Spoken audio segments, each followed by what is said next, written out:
Alright, good day. Ayan, meron tayo ditong smash na ginagawa. Ayan. Smash, bagong-bago pa to. Ayan o.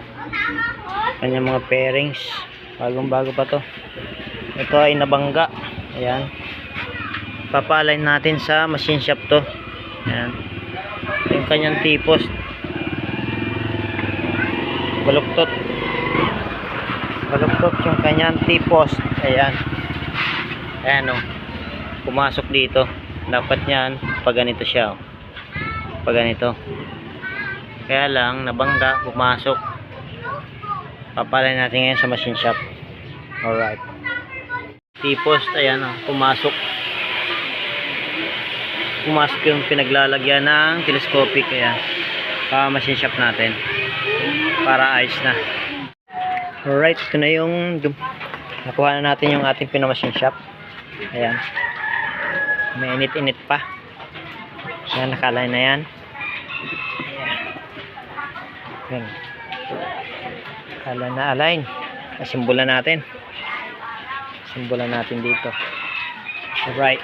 Alright, ayan. Magpapalit na rin pala tayo ng knuckle bearing nya. Ayan. Kasi yung mga knuckle bearing nito ay naglaglaga na. Wala na. Palitan natin ito.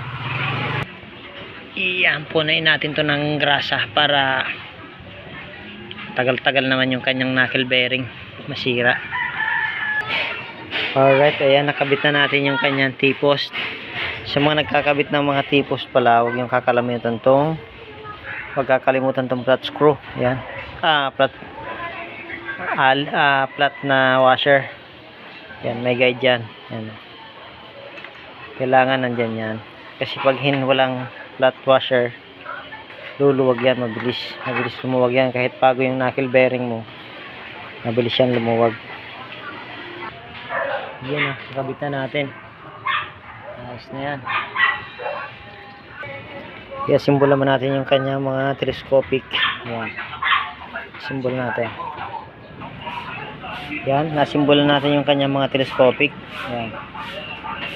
Yan, kabit na natin sa kanyang T-post. Para tayong tagahawak kaya putol-putol. Yun o, ayos na. Alright, ayan na, simbol na natin ang kanyang mga pairings pala, sorry. Ayan, ayos na yan, tatakbo na lang. Thank you sa aking customer. Ayan, brother, thank you.